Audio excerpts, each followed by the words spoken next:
Queridos irmãos e irmãs, estamos então celebrando aqui na nossa cidade de Anápolis a nossa padroeira Santana. E a igreja celebra então esta memória litúrgica que para nós, por termos Santana como padroeira, então é celebrada como solenidade, né? Então, celebramos com toda a igreja também São Joaquim, esposo de Santana. Esse santo casal eram os pais da Santíssima Virgem Maria. Como é que nós sabemos que os pais de Nossa Senhora se chamavam Joaquim e Ana? Não está em nenhum dos 4 evangelhos esses nomes dos pais de Nossa Senhora. Mas, além dos evangelhos que estão na Bíblia, os 4 evangelhos que nós conhecemos, existem muitos outros evangelhos que a igreja não reconheceu como inspirados. São chamados evangelhos apócrifos. Evangelhos apócrifos significa evangelhos que não foram inspirados, porém, esses evangelhos não inspirados, eles trazem algumas informações verdadeiras, né? E é num desses evangelhos que a igreja encontrou o nome dos pais de Nossa Senhora, São Joaquim e Santana. O evangelho de São Tiago, alguém aqui conhece o evangelho de São Tiago? Existe o evangelho de São Tiago, porém a igreja não reconheceu como inspirado, porque junto com as coisas verdadeiras que esses evangelhos apresentam, tem também histórias um pouquinho fabulosas, né? Que não correspondem à realidade. Então aí a igreja não pôde aceitar para colocá-los na Bíblia, mas é lá no evangelho de São Tiago que aparece o nome deste santo casal, pais de Nossa Senhora. E aí então, a história de Santana e São Joaquim é que eles eram estéreis, né? Não podiam ter filhos. E para qualquer casal é um sofrimento não poder ter filhos, mas para um casal do povo de Deus, do Antigo Testamento, do povo de Israel, era um sofrimento ainda maior, porque os judeus, eles tinham ainda mais consciência de que o filho é uma bênção, e não receber o filho é não receber uma grande bênção. Então, por causa desta consciência maior que eles tinham, da bênção dos filhos, o sofrimento também era maior, por causa da esterilidade. Então eles rezaram muito, durante muito tempo, pediram a Deus, até que Deus então atendeu às suas orações e deu a este santo casal a graça de terem uma filha, e esta filha seria a mãe do nosso Salvador, a mãe de Jesus.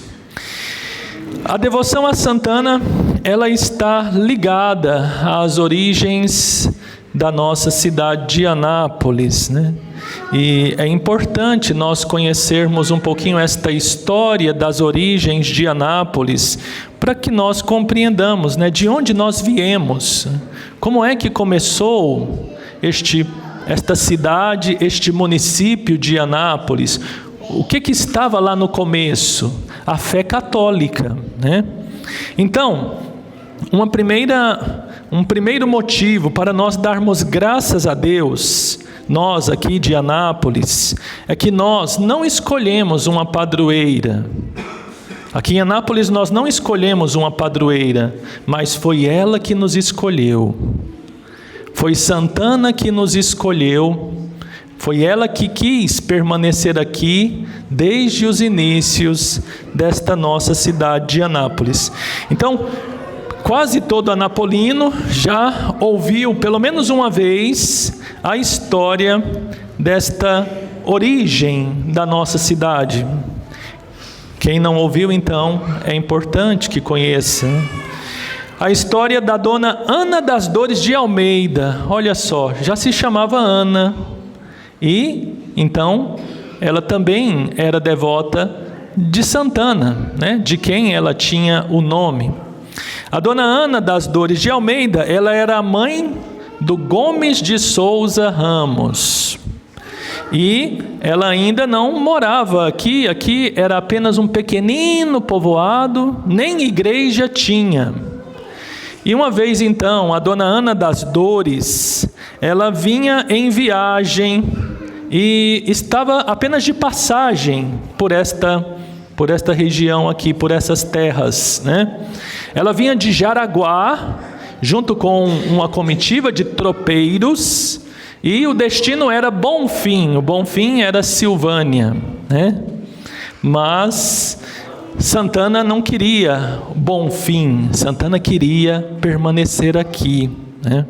E aí então conta a história que eles fizeram ali uma parada, aqui nesta região, ali nas proximidades de onde hoje está a igreja de Santana, a paróquia Santana, e ficaram ali descansando. E quando chegou então o momento de recomeçar a viagem, um burrinho que deveria levar uma parte da carga, empacou.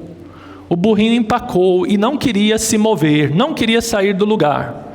Aí juntaram alguns homens para tentar fazer o burrinho andar, sair do lugar, mas o burrinho por nada queria se mover. Até que então alguém, mexendo na carga que estava sobre o burro, encontrou a imagem de Santana e tirou a imagem de Santana da carga. E no momento em que a imagem foi tirada, o burrinho começou a se mover sem que ninguém precisasse forçá-lo. E aqueles que estavam ali então viram nisto um sinal de Deus, um sinal de que a imagem de Santana queria permanecer aqui. E isso fez com que a dona Ana das Dores fizesse um voto, uma promessa. Ela prometeu que iria construir ali, naquele lugar, uma igreja, para que na igreja fosse colocada a imagem de Santana. E isto era no ano de 1859, então já tem mais de 150 anos, né? 1859. 11 anos depois, no ano de 1870, o filho da dona Ana das Dores, o Gomes de Souza Ramos, cumpriu a promessa. Junto com outros proprietários das terras desta região, então eles doaram um pedaço de terra para que fosse construída a igreja em honra de Santana. E a igreja então foi construída. Então foi a primeira igreja que nós tivemos aqui nesta região de Anápolis, né? E 3 anos depois, em 1873, aquela igrejinha onde foi colocada a imagem de Santana, ela então se tornou uma paróquia. E foi ao redor daquela paróquia, daquela igreja, ao redor da igreja onde estava a imagem de Santana, que foi então crescendo o povoado. Um povoado que se tornou depois vila e que se tornou depois uma cidade, a cidade de Anápolis. Olha que bonito! Então, nas origens da cidade de Anápolis está a devoção a Santana, está a nossa fé católica. Aliás, no Brasil todo foi assim, né? Nós temos muitas cidades que têm o nome de um santo ou de uma santa, porque essas cidades começaram ao redor de uma igreja dedicada àquele santo ou àquela santa. Foi assim, por exemplo, com São Paulo. Por que São Paulo se chama São Paulo? Não é por acaso. É porque foi construído um colégio pelos jesuítas, e ali naquele colégio estava também uma igrejinha dedicada a São Paulo, né? Colégio São Paulo, onde havia também a igreja dedicada a São Paulo. Ao redor daquele colégio de São Paulo cresceu aquilo que se tornou depois a cidade de São Paulo. Foi assim também com a cidade de São Sebastião do Rio de Janeiro, só que depois tiraram São Sebastião e ficou apenas Rio de Janeiro, mas o nome original é São Sebastião do Rio de Janeiro. Por quê? Porque cresceu ali o povoado inicial ao redor de uma igreja dedicada a São Sebastião, né? Depois se tornou a cidade de São Sebastião do Rio de Janeiro. Então foi assim em todo o nosso país. A fé católica está no DNA do nosso povo brasileiro, está também no DNA, nas origens do nosso povo anapolino. Não fomos nós que escolhemos Santana, foi Santana que escolheu esta terra para ser a nossa padroeira. Mas não só a nossa diocese, mas toda a igreja, no dia 26 de julho, celebra Santana e São Joaquim, avós de Jesus. Este santo casal é também padroeiro dos avós, porque eles foram avós de Jesus, nosso Senhor. Então hoje nós estamos também comemorando o Dia dos Avós. Hoje é o Dia Mundial de Oração pelos Avós, né? A igreja hoje nos convida a recordar especialmente os avós, que têm uma importância muito grande na vida dos seus netos e bisnetos. Santana também, ela é considerada padroeira dos mestres, daqueles que ensinam, que educam as crianças, os adolescentes e os jovens. Se vocês se recordarem da imagem de Santana, ela normalmente apresenta Santana com Maria menina, Maria ainda pequena. E Santana tem um livro aberto na mão, mostrando para a sua filhinha. Aquele livro representa a palavra de Deus, a Sagrada Escritura, que Santana está ensinando para a sua filha. Está ensinando as primeiras noções da palavra de Deus, da fé, né? Aquilo que todo educador deve fazer. Os pais, que devem ser os primeiros catequistas dos seus filhos, os avós, que devem ser catequistas dos seus netos, aqueles que ensinam as crianças e os jovens, devem ensiná-los com verdadeira sabedoria, e a verdadeira sabedoria é, acima de tudo, a palavra de Deus, é viver a vida em comunhão com Deus. Então, Santana é também padroeira dos mestres, daqueles que educam as crianças e os jovens.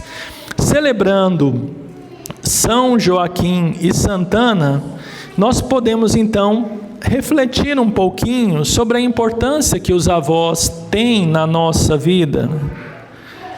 Em primeiro lugar, nós recebemos dos nossos avós uma parte das nossas características físicas e também do nosso temperamento.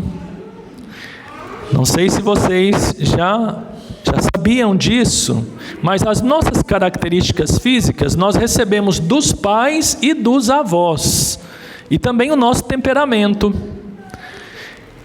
Às vezes acontece um casal que tem vários filhos, tem um dos filhos que é um pouquinho diferente, tanto do pai como da mãe, um pouquinho diferente dos outros irmãos. Como é que se explica que um dos filhos não se parece muito nem com o pai nem com a mãe? Olha para os avós, você vai ver da onde que vem aquelas características da criança que não se parece tanto com o pai ou com a mãe. É porque se parece mais com algum dos avós, né? Às vezes a gente encontra.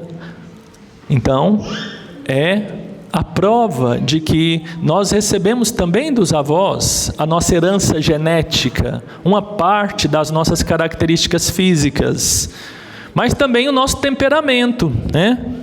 Eu, por exemplo, tenho um temperamento que é diferente do temperamento do meu pai, do temperamento da minha mãe. Então, de onde que eu recebi esse temperamento? De um dos avós. Tem algum avô ou alguma avó que tem o mesmo temperamento que eu. Assim também, você.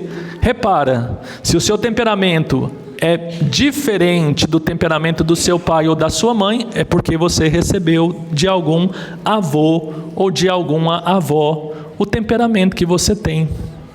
Mas, além dessas características físicas, além do temperamento, nós também recebemos de um modo indireto uma parte daquelas virtudes e daqueles valores que fazem parte da nossa vida. Porque aquilo que os nossos pais nos ensinaram, as virtudes que os nossos pais nos ensinaram, os valores que os nossos pais nos transmitiram e que hoje nós trazemos, né? Todos nós temos muito daquilo que nós aprendemos com os nossos pais. Uma parte disto vem dos nossos avós, porque quem foi que educou os nossos pais? Os pais deles. Uma geração é que educa a outra. Sempre vai ser assim. Uma geração educa a próxima geração. Mas os nossos pais, eles foram educados pelos nossos avós. E aquilo que os nossos pais nos ensinaram, muito do que eles ensinaram, eles receberam dos nossos avós. Então, de um modo indireto, os nossos valores, as nossas virtudes, também a nossa fé, nós recebemos dos nossos avós através dos nossos pais. E às vezes não só de modo indireto, às vezes de um modo direto mesmo, né? Quem teve a graça de poder conviver com os seus avós ou avós, ou pelo menos com algum avô ou avó, terá aprendido muitas coisas com eles, especialmente terá aprendido a fé, né? Querem ver? Quem aqui é avô ou avó? Levanta a mão. Olha aí, tem vários avós e várias avós. E o avô e a avó sempre ajudam com o seu exemplo e também com o seu ensinamento, os seus netos e bisnetos a seguirem o caminho de Deus. Então, os nossos avós, eles têm uma grande importância na nossa vida. Mas nós sabemos que nem sempre é fácil para os avós ajudarem os seus netos a seguirem o caminho de Deus, a permanecerem no caminho de Deus, né? Tem muito avô e muita avó que precisa rezar muito pelos netos, para que os netos sigam o caminho de Deus, perseverem no caminho de Deus, né? E os avós e avós precisam rezar muito mesmo, porque eles têm que rezar pelos filhos e pelos netos, né? Então, eles têm que rezar dobrado, às vezes até pelos bisnetos.